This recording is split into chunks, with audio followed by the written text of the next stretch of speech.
안녕하세요. 파산관제인 홍익필 변호사입니다. 오늘은 이제 부인권 첫 시간으로서 부인권의 일반적 성립 요건, 먼저 부인권이 개관입니다. 부인권의 의의는 파산 선고 전에는 채무자는 자신의 재산을 자유롭게 처분할 권능을 갖겠죠. 파산 선고 전에는 채무자는 재산을 제3자에게 양도하거나 특정 채권자에게 변제하는 것이 얼마든지 가능합니다.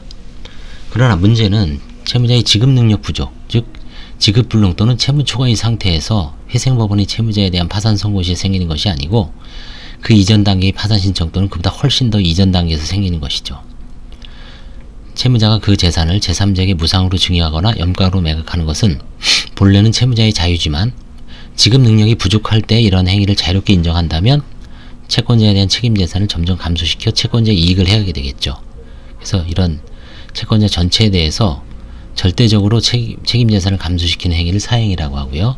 그 다음에 채권자 평등에 반하는 행위를 편파행위라고 해서 이 두 가지를 부인권에 포섭시켜서 채권자 파산 제도를 회복하여 파산 채권자에 대한 공평한 배당을 가능하게 한 제도입니다. 이거는 이제 관제 업무를 수행하면서 관제인이 이제 뭐 이것 기록을 보거나 질문을 하거나 여러 가지 어떤 도달된 문서를 통해서 부인권 행사를 이제 검토를 하게 됩니다. 그래서 이제 부인권을 행사를 할 때 일단 가장 유해성, 파산 채권자를 해야 하는 행위여야 됩니다. 해야 하지 않는다면 대상에서 제외됩니다. 그래서 이제 만약에 해야 하지 않는다면 부인권 성립이 조각 사유로서 가능하고 증명책은 부인이 상대방에 있습니다. 예를 들면 특정 재산 위에 담보권을 설정해 준 거는 파산 절차에 하지 않아야하고 그 권리를 실행하여 만족을 얻는 것이 보장되겠죠. 이를 전제로 하면 파산 절차 개시 전에 채무자가 담보 목적물을 담보권자에게 대물 변제를 한 때라도 피담보채권 변제기가 돌아야 하고 목적물의 가액이 담보채권액을 상회하지 않는 한 채무자의 행위를 유예한다고 할 수 없죠. 즉 원래부터 대물 변제의 목적물은 그 가치가 피담보채액을 상회하지 않는 한 일반 채권자의 공동담보가 되지 않기 때문에 채권자에 대한 유예성의 의의로 부인의 대상이 되지 않습니다. 유예성의 요건과 관련하여 자주 인용되는 게 이제 뭐냐면 차입을 한 다음에 그 어떤 여기서 판례를 보시면 채무자가 변제 등 채무를 소멸시키기 위한 자금을 마련하기 위해 제3자로부터 자금을 차입하는 경우 제3자와 채무자가 차입금을 특정 채무를 소멸시키기 위해 사용하기로 약정하고 실제 그와 같은 약정에 따라 특정 채무에 대한 변제 등이 이루어졌으면 차입과 변제 등이 이루어진 시기와 경위 방법 등 재반 사정에 비추어 실질적으로 특정 채무의 변제 등이 당해 차입금이 이루어진 것이라고 볼 수 있고 이자 변제기 담보 제공 여부 등 차입금의 차입 조건이나 차입금을 제공하는 제3자와의 관계에 비추어 차입 이전과 비교할 때 변제 등 채무 소멸이 이루어진 이후에 채무자 재산이 감소되지 않은 등의 사정이 인정된다면 해당 변제 등 채무 소멸 행위는 전체적으로 해야 하는 행위가 아니기 때문에 부인의 대상이 아니다 라는 게 있습니다. 그래서 이제 대법원 판례에서 주로 이제 문제되는 게 뭐냐면 채무자가 지급불능 상태에서 특정 채권자에게 담보를 제공하였다고 하더라도 이것이 신규 차입과 동시에 교환적으로 이루어졌다면 그 목적물의 어떤 가격과 합리적인 균형이 있다면 이거는 사행위가 아니라는 겁니다. 이게 대표적인 게 이제 하나를 좀 예를 들면 이런 거죠. 이게 많이 다뤄지는데 어떤 사람이 10억의 어떤 그 가치 있는 재산이 있습니다. 근데 이미 은행에서 뭐 6억이 설정돼 있고요. 이 순위로 이제 한 2억 정도가 제2금융권 설정돼 있습니다. 저축은행 같은데 총 8억 배는 안 되니까 이제 담보 가치가 한 1억에서 2억 배는 안 남았어요. 그래서 마지막으로 자기가 운전 자금이 없어서 아주 악성 사채업자한테 갑니다. 그러면 그 사채업자는 1억을 꿔주고 설정을 하죠. 이미 이때는 이 사람은 이 담보 채무뿐만 아니라 신용상으로도 한 20억 정도 채무가 돼요. 그랬을 때 1억을 신규 차입과 동시에 그 목적물에 설정을 하더라도 이건 사행이 아니란 얘기입니다. 그 목적물, 그 가격, 그걸로, 그 돈으로 이제 뭐 운전자금으로 사용하거나 뭐 이렇지 않는 한 운전자금으로 사용하는 한 사행위가 아니라는 얘기죠. 이게 이제 그건 이제 동시에 교환적으로 행해졌고 이런 표현을 씁니다. 지급 불능 상태라도 특정 채권자에 대한 변제 등 채무 소멸하거나 행위를 하였다고 하더라도 이것이 물품 공급이나 영무 제공 등과 동시에 교환적으로 행해져 있고, 그럴 때는 사행위가 아니다. 그래서 동시적 교환 행위는 대부분 그 사행위로 보지 않습니다.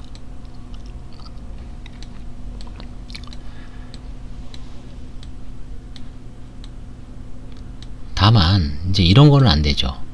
형식적으로 기존 채무의 변제를 받고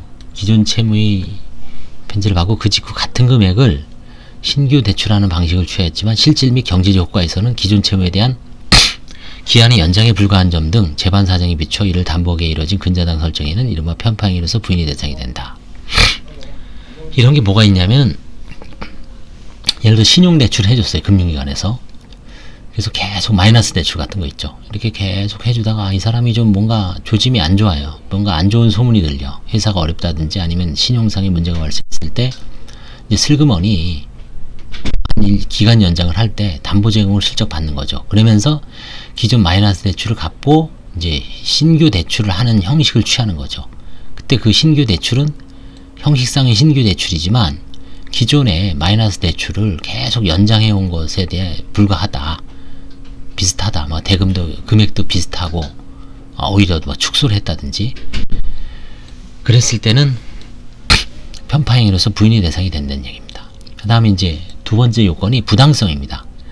유해성이 파산채권자의 책임재산 확보 및 파산채권자 간의 공평한 실현과 관계된 것이라면, 부당성은 어느 행위가 파산채권자에게 유해한 행위라도 파산채권자의 이익보다 우선하는 사회적 이익이 있을 때, 여기에서 이제 뭐 여러 가지가 있지만 대표적인 게 이건 이제 부인권 행사가 조각되는 사유입니다. 예를 들어서 의료기관인 채무자가 병원이죠. 진료에 필수 부여하는 의료기기를 계속해서 사용하기 위해서 리수료를 지불합니다. 이미 채무 초과되더라도 간호사 월급을 줘야 되고 의료기기에 대한 리수료는 지급을 해야 되죠. 그렇다 그래서 그 리수료를 지급하는 것을 다른 채권자에게 유예하더라도 여기서는 이제 사회적으로 필요하고 상당성 있는 행위죠. 그래서 이제 나머지 채권자들은 감수를 해야죠. 불공평을. 그런 경우에는 예외적으로 부당하지 않다. 부인권 행사가 조각사유다. 이렇게 판단을 합니다. 그 대표적인 게 여기서 이제 뭐 여러 가지 추상적으로 대부분 팔린 얘기하고 있지만, 저희가 이제 관제인 세미나나 이런 데서 나온 게 사회적 약자에 대한, 예를 들어서 급여를 주거나 뭐 예를 들어서 이런 경우입니다. 어떤 사업자가 10억의 채무가 있습니다. 근데 마지막에 한 5천만 원짜리 이제 결제 자금이 들어와요. 그래서 이걸 어디다 쓸까 하다가, 원래는 뭡니까?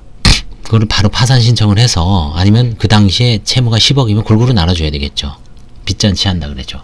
근데 5천만 원 마지막 결제 거래 대금이 들어온 거를 뭐 자기보다 더 열악한 지인, 만약에 그게 이제 임금 기업이다 그러면 임금 근로자들한테 월급을 주거나, 혹은 만약에 하도급업자다, 건설회사다, 하도급업자들한테 뭐 하도급 대금을 지불하거나, 이런 경우는 그거는 사회적 약자에 대한 뭐 정상적인 통상적인 범위 내에서의 지급이기 때문에 편파성이 없죠. 그래서 그런 경우는 이제 부당하지 않다라고 봐서 부인권 행사가 조각 사유로 보고 있습니다. 그 다음에 채무자의 행위. 부인에 관한 법률 규정은 채무자의 행위입니다. 행위. 채무자의 행위인데, 채무자의 행위뿐만 아니라 제3자의 행위도 채무자의 행위와 통모 같은 걸 해서 동일시할 수 있을 거라면은 채무자의 행위도, 그 제3자의 행위도 부인이 대상이 됩니다. 일본 재판례 중에는 공무원, 교유라고 되어 있는데, 이거 네이버에서 찾아보면 교원으로 나옵니다. 공무원이 개인 파산 사건에서 급여 지급 기간이 이 공무원이 퇴직수당 전액을 그를 대산하여 파산 채권자인 공제조약에 지불한 행위가, 이거 좀 공제조약만 홀라 가져간 거 아니에요, 그쵸? 이때 이거를 비록 지급기간의 변제가 공제조약에는 조합원의 채무의 변제를 대항한 것에 불과하죠. 이거 채무자의 행위와 동일시할 수 있죠. 공무원 월급을 받아서 이거를 내가 공제조합에다가 지급하는 거하고 바로 거기서 직접 지급하는 거하고 실질적으로 차이가 없죠. 이런 경우에는 이제 부인권 행사가 된다는 얘기입니다. 비록 채무자의 행위는 아니지만 채무자의 행위와 동일시할 수 있는 사유가 있는 경우에는 우리나라 판례도 그렇고 일본도 그렇고 예외적으로 채권자 또는 제3자의 행위도 부인의 대상으로 할 수 있다고 합니다. 여기서는 이제 이 급여 지급 기간, 회사가 부인이 상대방이 되겠죠.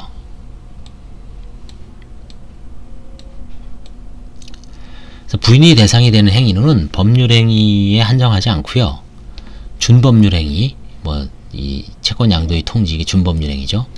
시효 중단의 혜택, 재판상의 자백이나 같은 정부의 포기 인락 같은 재판상의 하에 소취하 같은 소송행위, 그 다음에 공정증서 작성행위, 그 다음에 공법상의 행위 등도 부인 대상이 됩니다. 무효인 행위도 부인 대상이 될 수 있다라고 해석합니다. 실질적으로 아마 이런 준법률 행위를 부인하는 경우는 참 드물죠. 대부분 이제 법률 행위입니다. 대표적인 변제, 뇌물 변제 이런 거. 그래서 오늘은 일단 그 부인권의 일반적 성립 요건을 살펴봤습니다. 일반적 성립 요건은 일단 크게 유해성이 있어야 되고 부당성이 있어야 되고 채무자의 행위 내지 채무자의 행위와 동일시할 수 있는 행위고, 부인의 대상 행위는 법률 행위에 한정하지 않고 준법률 행위, 소송 행위도 포함된다.